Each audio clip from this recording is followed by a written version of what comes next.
Amém. Primeira carta de João, capítulo 4, vamos ler então a partir do verso 9. Acompanhe comigo aí a leitura atentamente. Diz assim a palavra do Senhor: Foi assim que Deus manifestou o seu amor entre nós. Enviou o seu Filho unigênito ao mundo, para que pudéssemos viver por meio dele. Nisto consiste o amor, não em que nós tenhamos amado a Deus, mas em que Ele nos amou e enviou seu Filho como propiciação pelos nossos pecados. Amados, visto que Deus assim nos amou, nós também devemos amar uns aos outros. Ninguém jamais viu a Deus. Se amarmos uns aos outros, Deus permanece em nós e o seu amor está aperfeiçoado em nós. Sabemos que permanecemos nele e ele em nós, porque ele nos deu do seu Espírito. E vimos e testemunhamos que o Pai enviou o seu Filho para ser o Salvador do mundo. Se alguém confessa publicamente que Jesus é o Filho de Deus, permanece nele, Deus permanece nele e ele em Deus. Assim conhecemos o amor que Deus tem por nós e confiamos nesse amor. Deus é amor. Todo aquele que permanece no amor, permanece em Deus e Deus nele. Dessa forma, o amor está aperfeiçoado entre nós, para que no dia do juízo tenhamos confiança, porque neste mundo somos como ele. No amor não há medo, ao contrário, o perfeito amor expulsa o medo, porque o medo supõe castigo. Aquele que tem medo não está aperfeiçoado no amor. Nós amamos porque Ele nos amou primeiro. Se alguém afirmar, eu amo a Deus, mas odiar seu irmão, é mentiroso, pois quem ama ou não ama seu irmão a quem vê, não pode amar a Deus a quem não vê. Ele nos deu este mandamento: quem ama a Deus, ame também seu irmão. Amém? Essa semana a gente viu nas redes sociais uma enxurrada de alertas sobre o problema do suicídio, que agora voltou a ser discutido. Lembro que na semana passada eu cheguei da igreja, liguei no noticiário, e o noticiário falava a respeito de 5 jovens que na madrugada de sábado para domingo teriam tentado suicídio, e os policiais investigavam a possibilidade de ter relação com o tal do jogo da baleia azul, que traz 50 desafios e o 50º seria dar cabo da própria vida.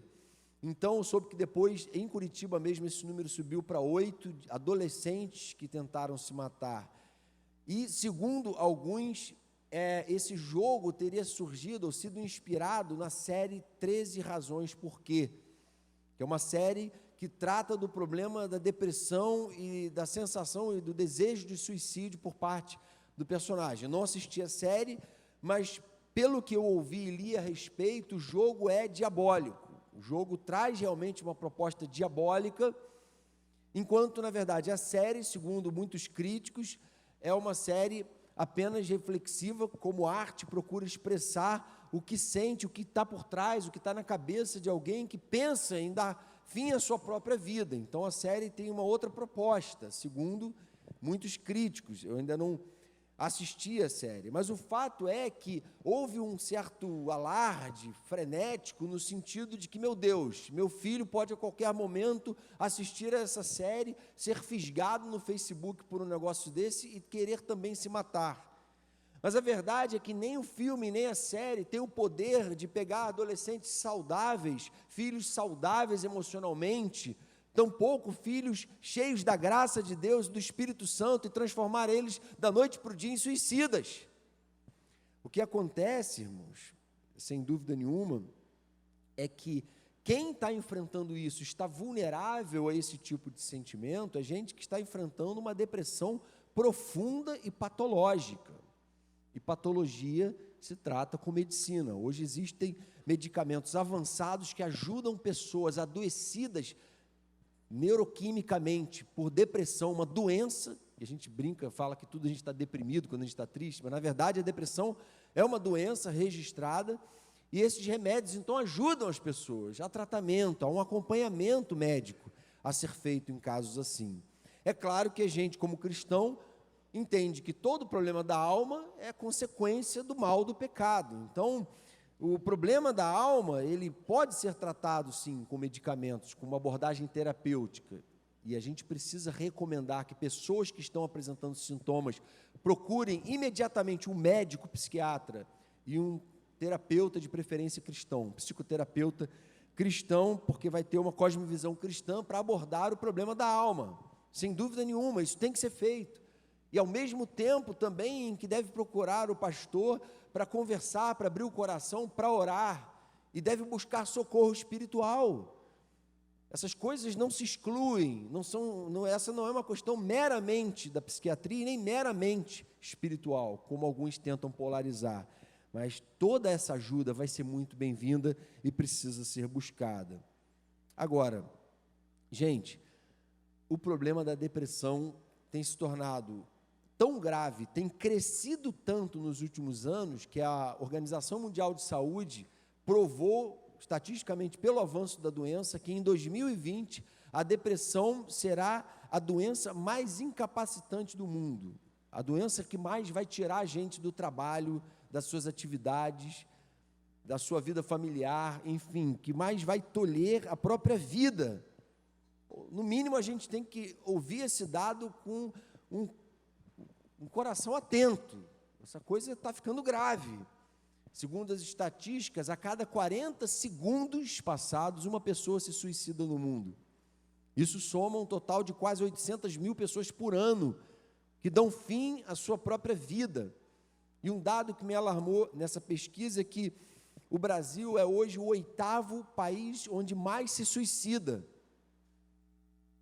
sendo que nos últimos 25 anos houve um aumento de 30% de suicídios entre jovens. 10% da população brasileira hoje é diagnosticada com depressão, sendo que, na verdade, esse não é o dado real, porque 10% das pessoas que procuram ajuda e são diagnosticadas. Há uma outra porcentagem que não procura ajuda.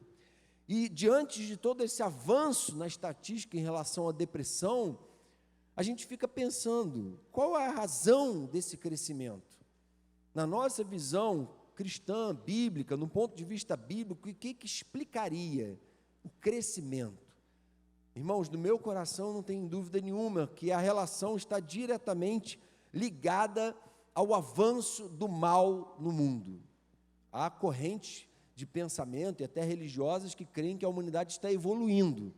Mas a gente, quando vê os fatos e lê os fatos francamente, não consegue acreditar nisso. A gente prefere ficar com aquilo que Jesus diz lá em Mateus 24, 12. Devido ao aumento da maldade, o amor de muitos se esfriará. Eu gosto até mais da versão antiga, que diz que por se multiplicar a iniquidade, o amor se esfriará de quase todos. O que tem acontecido é isso, parece que há um arrefecimento do amor.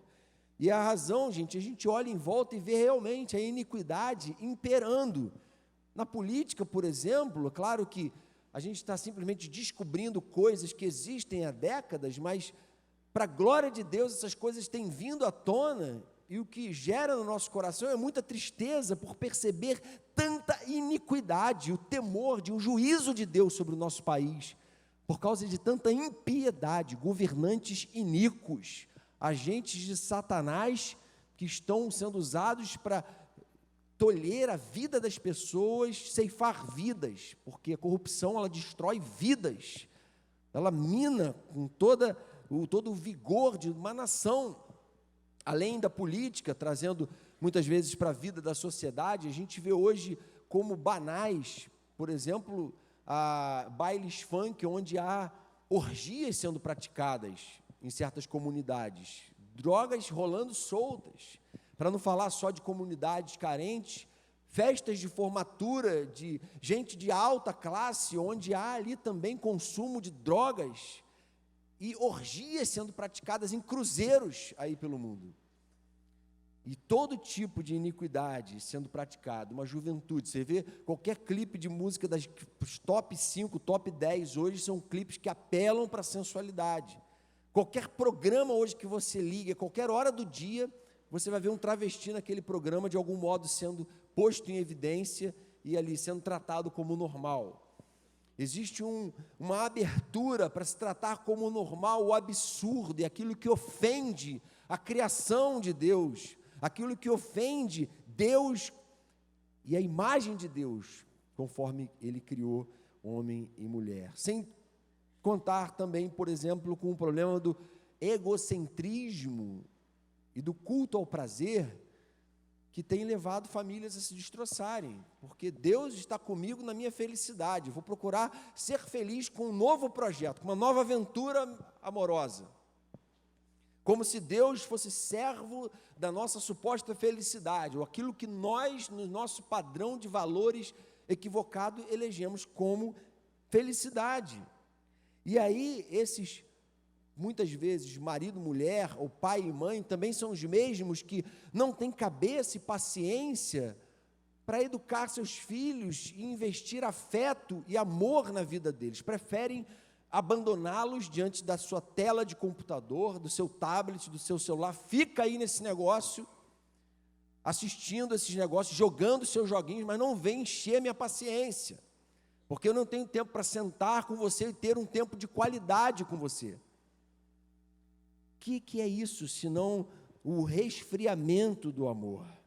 Pais, então, que como a gente ouviu a Gláucia Medeiros falar aqui no aniversário das Déboras, embora estejam presentes, estão absolutamente ausentes, não têm entendido que esse é o momento de semear na vida dos seus filhos. Tudo isso, gente, é iniquidade, tanto quanto lava-jato, tanto quanto baile funk, com toda a orgia que acontece ali. A iniquidade está presente em toda parte, e nós, muitas vezes, nos vemos cedendo a certas práticas e valores, e a gente percebe que a gente entra em conflitos pelas mesmas razões que alguém que não conhece a sabedoria da palavra de Deus entra. Agora, muito antes da crise de existência que o ser humano enfrenta ser um problema sociológico, ele já era um problema bíblico, teológico, do coração do homem em relação a Deus. É interessante que Paulo fala a respeito da sua própria luta com o pecado e como o pecado minava as forças dele. Ele diz, olha, tentando fazer o bem eu encontro a lei de que o mal reside em mim, e no interior eu tenho prazer na lei de Deus, mas vejo nos meus membros uma outra lei que, guerreando contra a minha mente, me faz prisioneiro da lei do pecado que está nos meus membros. E Paulo vai entrando num discurso em Romanos 7, desesperado a ponto de ele falar assim, no verso 24, miserável homem que eu sou, quem me libertará do corpo sujeito a essa morte? Quem me libertará desse corpo? Eu quero, enfim, que isso acabe logo. Caramba, então quer dizer que Paulo chegou a um ponto de desespero que considerou que a vida humana não vale a pena, é melhor acabar mesmo, vamos todos dar fim a ela. Não é isso. No verso 25 ele continua, Romanos 7, 25, graças a Deus por Jesus Cristo nosso Senhor. E ele continua em Romanos 8, 1, agora já não há condenação para os que estão em Cristo Jesus, porque por meio de Cristo Jesus, a lei do Espírito de vida me libertou da lei do pecado e da morte. Essa mesma lei que me escravizava, que subjugava a minha existência, que destruiu o sentido e o prazer de viver, de produzir. Essa mesma lei que antes acabava comigo, ela foi suplantada, ela foi superada por uma nova lei que experimentam aqueles que estão hoje sendo visitados e passam a ser a habitação do Espírito da vida. E esse Espírito da vida é capaz, sim, de nos dar sentido. De uma forma que, quando o Evangelho convida a gente a morrer, e a palavra convida a gente para morrer, há um sentido da morte, porque todo cristão passa, é morrer exatamente para esse ego viciado em si mesmo, senhor de si mesmo, arrogante, prepotente, que vai fazendo o homem afundar no seu próprio pecado e ter cada vez menos esperança em relação à sua própria existência. É morte nesse sentido.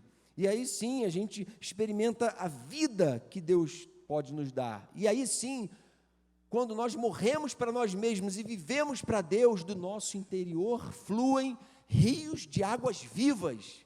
Entendem que o Evangelho Jesus usou expressões muito fortes para falar que nós, como servos de Deus, deveríamos ser essas pessoas de quem flui vida, de quem flui um rio de águas vivas.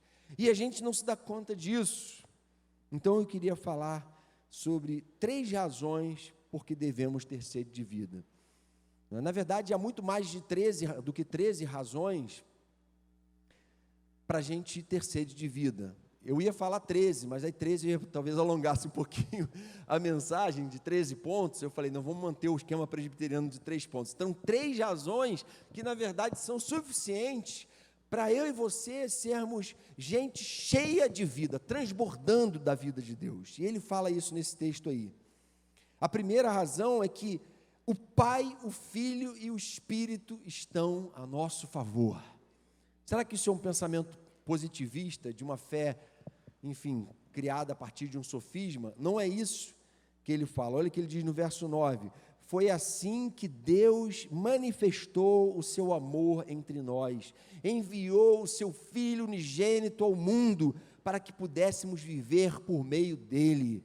O Pai se preocupou com o mundo, Deus amou o mundo de tal maneira que deu o seu único Filho, para que todo aquele que nele crê não pereça, mas tenha vida eterna. Deus Pai está preocupado comigo e com você, e Ele deu provas cabais e históricas disso. E será que a gente se deixa impactar por essa verdade? Será que a gente se permite sentir amado como a gente de fato é, e Ele deu provas de que a gente é, por Ele, pelo nosso Criador? Porque essa notícia, irmãos, deveria ser suficiente para a gente sair daqui hoje pulando pela rua de alegria. Deus enviou o Filho dele, Deus Pai está preocupado comigo. Mais do que isso, Deus Filho também está preocupado com a gente. Jesus disse: eu dou a minha vida para retomá-la. João 10:17.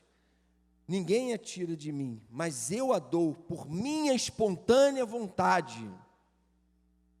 A morte que era para eles morrerem, o Jonatas deveria experimentar a amargura da morte, por causa do pecado dele. Ele não vai experimentar, porque eu espontaneamente vou morrer no lugar dele. O Filho nos amou e morreu por nós, e se deu por nós. Ele veio, se humilhou, se esvaziou da sua glória, assumiu forma não só de homem, mas de servo, e se humilhou, e foi exposto a todo tipo de sofrimento, de modo que nenhum de nós aqui, por mais que esteja sofrendo, pode dizer assim: não, Jesus não sabe o que eu estou passando, porque eu sim estou sofrendo. Nenhum de nós tem condições de falar isso.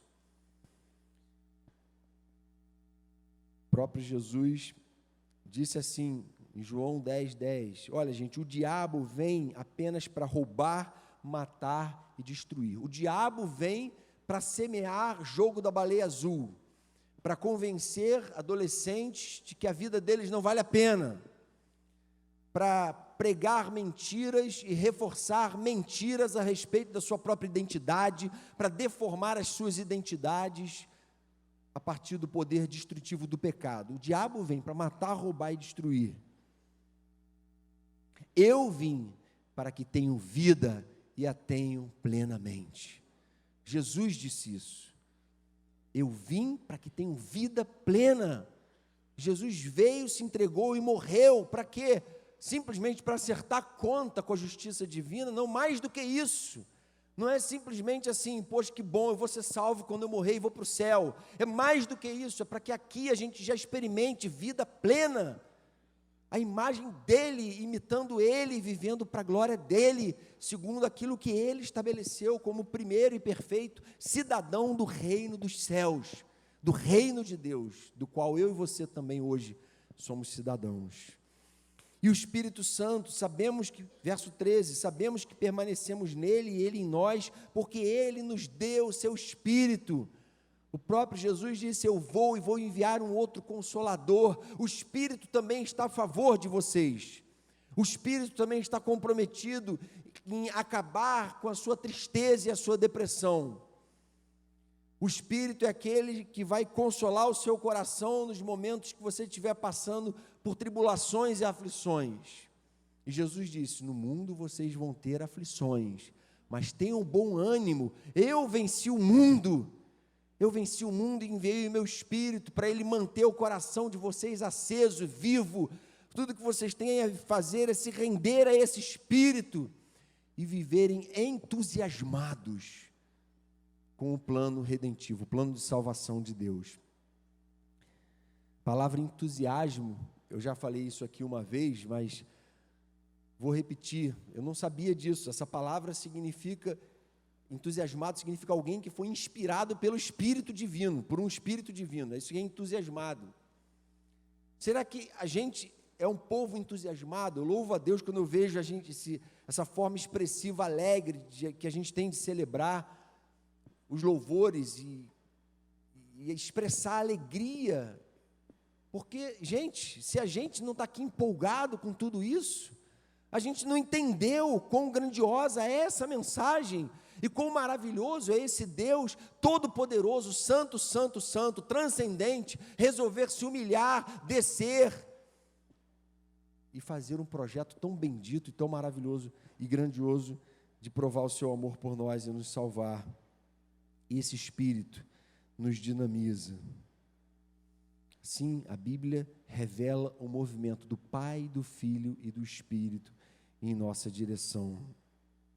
A gente deveria ficar mais atento a isso, porque com certeza isso já resolveria todos os nossos problemas, se a gente tivesse fé suficiente para tomar consciência do que isso significa.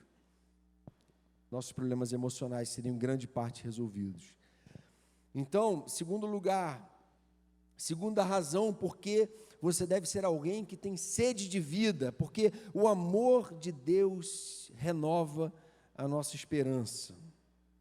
Uma das características da depressão é que ela destrói a capacidade da pessoa de ter esperança, de acreditar que as coisas podem melhorar, podem mudar para melhor, que ela pode viver um outro momento. E aí, ao mesmo tempo que essa é uma verdade para quem sofre de depressão, é também uma verdade que para aqueles que creem em Jesus, uma das coisas que deve mais fazer o nosso coração pular de alegria é a esperança e a segurança que o Evangelho nos traz. É isso que ele fala aqui, dessa forma, verso 17: o amor está aperfeiçoado entre nós, para que no dia do juízo tenhamos confiança. A gente não viva temendo o dia do juízo, temendo o fim, temendo a morte. Não temam a morte, temam aquele que pode tanto dar vida como trazer a morte, o Senhor da vida e da morte. Temam aquele que governa soberano. Verso 18: no amor não há medo, ao contrário, o perfeito amor expulsa o medo, porque o medo supõe castigo. Aqueles judeus do primeiro século, eles tinham dois grandes medos que eles enfrentavam. Um era da opressão do exército romano, que tinha uma relação muito hostil com os povos não romanos. E aí, se você assistiu o filme Ressurreição, que o pastor Henrique recomendou na semana passada, você vê esse quadro sendo muito bem retratado. E mais uma vez recomendo esse filme, gente, um filme que toca demais a nós, povo de Deus. Filme que o cineasta teve uma atitude muito positiva e mostrou ali o valor que a nossa fé tem, o impacto que a fé que a gente tem no ressuscitado pode fazer e causar, não só em nós, mas naqueles que estão à nossa volta. Então esse era o medo deles, o medo do autoritarismo, da punição. O outro medo era o medo do legalismo dos fariseus, que impunham um fardo pesado. Então, eles viviam com base em obediência a partir do medo. E Jesus fala: olha, vocês não podem viver apenas dominados pelo medo. Vocês têm que conhecer o amor, porque a obediência a partir do amor, ela destrói completamente o medo. E o Evangelho é exatamente isso, uma obediência baseada no amor, que renova a nossa esperança de que a gente não precisa viver uma vida miserável e subjugada pelo medo. A gente pode viver um novo momento e a gente, sem dúvida nenhuma, tem uma promessa de vida eterna. O apóstolo Paulo, mais do que ninguém, percebeu isso. Talvez ele, mais do que ninguém, tenha expresso bem o sentido da esperança da vida cristã. E foi ele mesmo que disse: gente, se a nossa esperança nessa vida se resume apenas às coisas deste mundo, somos os mais infelizes dos homens. E ele mesmo diz também em 1 Coríntios que nem olhos viram, nem ouvidos ouviram, nem jamais penetrou em coração humano o que Deus tem preparado para aqueles que o amam. Isso é um fundamento de fé que deve mover o nosso coração, alegrar o nosso coração, que deve destruir completamente todo vazio existencial. Como assim vazio existencial? Há uma promessa de Deus, o amor dele foi provado por mim, e agora o meu futuro está garantido em Deus, de modo que nada que eu venha imaginar de bom se compara com aquilo que ele tem preparado para mim. A esperança de uma vida eterna, que torna tudo que a gente experimenta aqui muito pequeno, muito temporal, muito pífio diante daquilo que ele tem reservado para nós.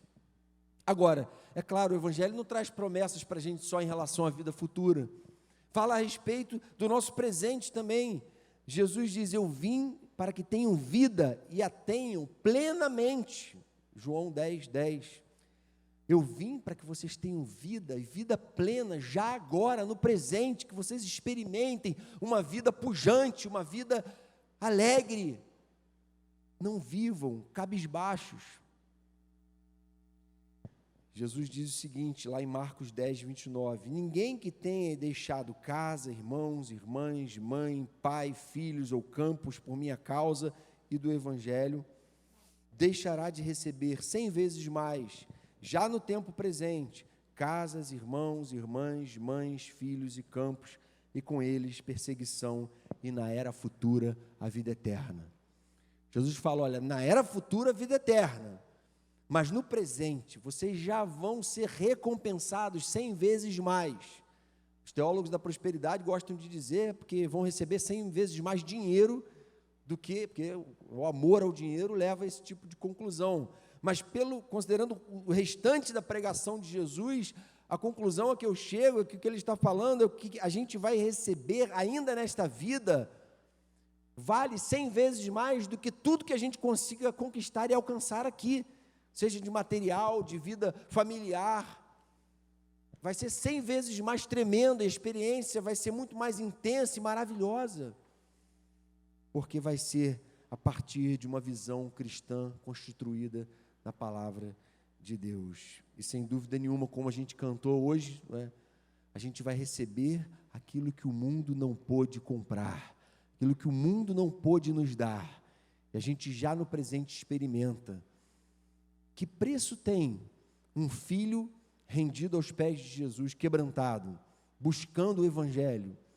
Um monte de pai aí hoje gastando fortunas em clínicas de recuperação de filho dependente químico, pais chorando vendo os filhos lançados no crack, destruídos, com as suas vidas destruídas, ou não estão nesse patamar, estão vivendo as suas vidas regaladamente, muito bem, do ponto de vista da sociedade, contudo, as suas almas estão indo para o inferno, sendo que, biblicamente, a alma vale muito mais do que o mundo inteiro. Não foi isso que Jesus ensinou? E a gente precisa rever nossos valores. Pela fé, tome posse da vida abundante que Jesus conquistou por você na cruz. Amém, irmãos? Então, uma vida que Ele conquistou para nós na cruz é uma vida abundante no presente e gloriosa no futuro. Perfeito, na presença dEle. Terceira e última razão, porque a gente tem que ser um povo cheio de vida e sedento por vida, é que nós somos movidos por uma missão. Há uma missão com M maiúsculo que dá sentido a tudo que nós fazemos, que dá sentido à nossa existência, um sentido que nada mais nessa vida pode dar à nossa existência. E milhões de dólares não podem trazer para nós o sentido que essa missão nos traz. Que missão é essa? A missão que Deus quer que eu e você desempenhemos na vida das pessoas que Ele colocou à nossa volta. Olha que interessante que o tempo todo Ele repete a necessidade do amor a Deus se refletir no nosso amor uns pelos outros. Verso 7, amados, amemos uns aos outros. 11, amados, visto que Deus assim nos amou, nós também devemos amar uns aos outros. Verso 12, se amarmos uns aos outros, Deus permanece em nós. 20, se alguém afirmar, eu amo a Deus, mas odiar o seu irmão é mentiroso, pois quem não ama seu irmão a quem vê, não pode amar a Deus a quem não vê. 21, Ele nos deu este mandamento, quem ama a Deus, ame também o seu irmão. O tempo inteiro Deus está falando aqui do amor da Trindade, de um plano de salvação, de uma esperança que se renova, do livramento do juízo final. E o tempo inteiro Ele está falando do modo como a gente deve se sentir imbuído de uma missão em relação ao nosso semelhante, ao nosso próximo. Por que Deus, tanto no Antigo Testamento como no Novo, trabalhou com o povo de Deus, a igreja? Não trabalhou com indivíduos isolados, mas sempre dentro do contexto coletivo comunitário. Por que esse nosso Deus é um Deus comunitário? Porque não existe experiência de amar a Deus se não for através do amor àqueles que Ele criou à sua imagem e semelhança. Hebreus 10, 25 diz abertamente, não deixemos de reunir-nos como igreja, segundo o costume de alguns, mas procuremos encorajar-nos uns aos outros, ainda mais quando vocês veem que o dia se aproxima. Mais do que nunca, é tempo de a gente valorizar a nossa comunhão, de a gente valorizar a nossa célula, de a gente valorizar esse tempo que a gente tem junto, meditando na palavra de Deus, se preparando. A gente gosta de pensar na igreja como uma grande agência missionária. A gente não está aqui para engordar espiritualmente, e aí a gente vai engordando espiritualmente, para ficar cada vez mais suprido espiritualmente. Para quê? Para eu me sentir mais suprido espiritualmente, como um fim em si mesmo. Não é isso. Quando Paulo fala a respeito dos cargos de governo eclesiástico, pastor, mestre, apóstolo, ele fala, para que é tudo isso? Para o desempenho do seu serviço, para a edificação do corpo de Cristo, a fim de que as partes do corpo se ajuntem e a gente cumpra a missão. Então a gente precisa estar junto como um reino de sacerdotes que o Evangelho diz que a gente é. O que é o sacerdote? É alguém capaz de interceder a Deus pelo outro. É alguém que é responsável pelo outro e se sente responsável pelo outro. Que ama o outro, que tem paciência com o outro, que intercede pelo outro. Lembram do pecado de Caim, que assassinou Abel? Mas antes de Caim assassinar Abel fisicamente, ele já havia assassinado Abel no seu coração. Sabe por quê? Ele revela depois. Deus pergunta, Caim, cadê o seu irmão Abel? Ele diz, Senhor, acaso sou eu tutor do meu irmão? Por acaso eu sou responsável por ele? Eu tenho alguma responsabilidade por ele, irmãos? Isso revela para nós algo muito sério. Quando a gente não se sente responsável por aqueles que Deus colocou à nossa volta, a gente pode chegar a um ponto de insensibilidade, de dureza de coração, de esfriamento do amor, que daqui a pouco você vai estar matando o outro com palavras, com atitudes, sem perceber, sem se sensibilizar. Mas Deus quer que a gente desperte.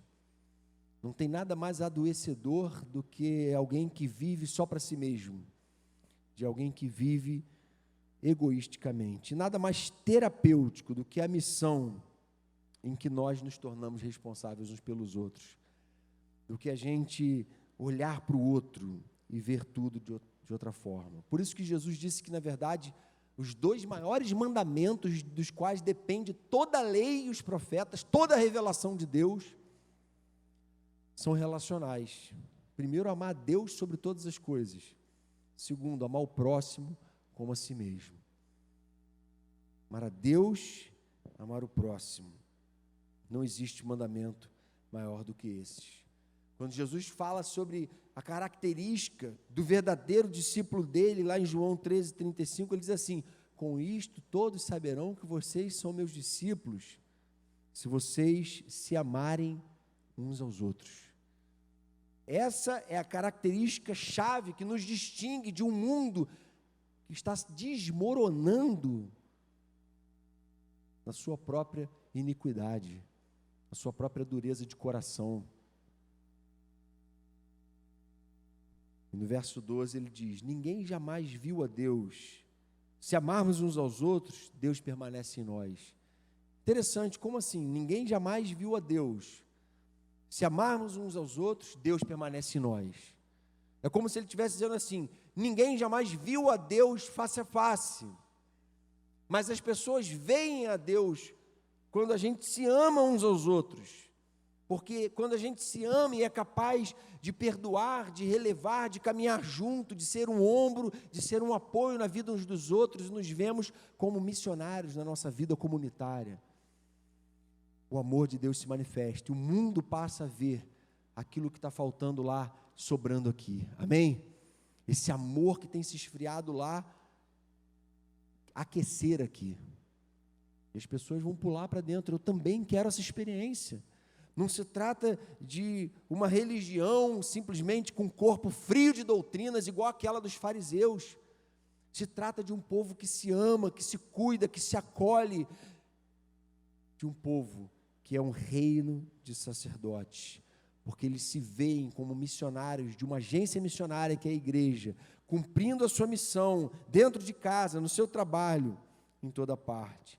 Deus não nos levou depois de nos salvar, porque Ele quer nos usar na vida daqueles que hoje estão sofrendo sem conhecer a esperança que o homem só encontra em Jesus. Por que Deus não fez salve e leva com a gente, né?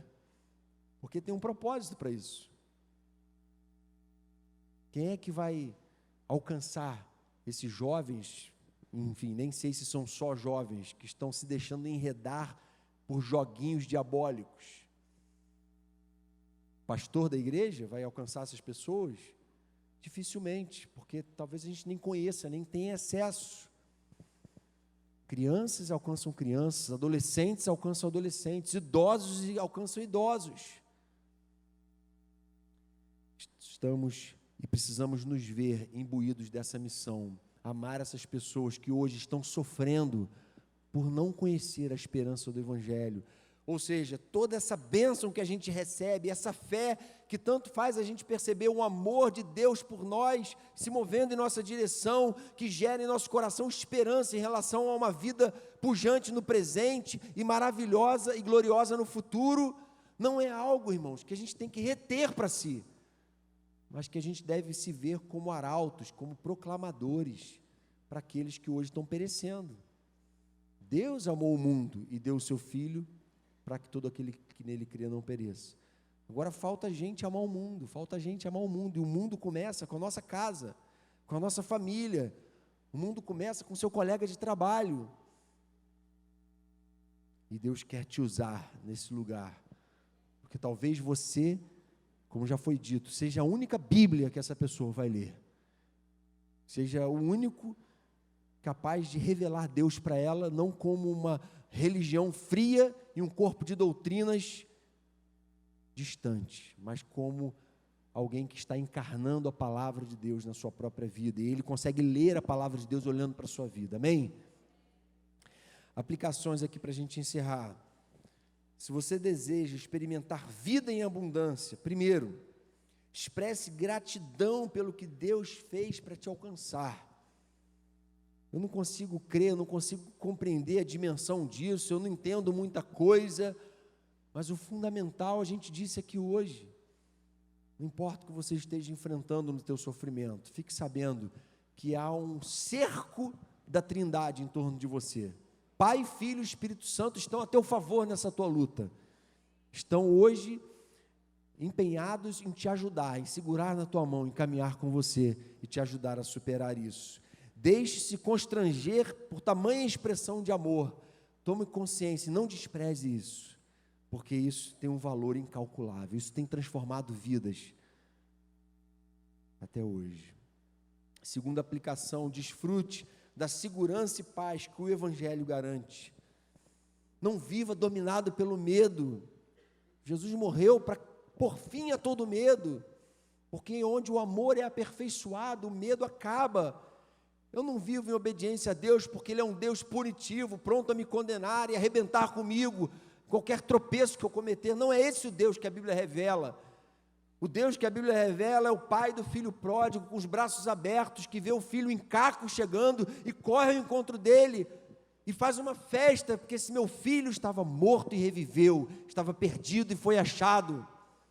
Irmãos, essa mensagem é muito poderosa. E por que a gente está retendo ela? Desfrute a graça e a segurança que essa mensagem traz. Desfrute dela. Senhor, obrigado, porque minha vida tem muita coisa que precisa ser consertada. Eu não sei como vai ser o meu futuro. Eu não tenho como explicar, nem controlar o amanhã.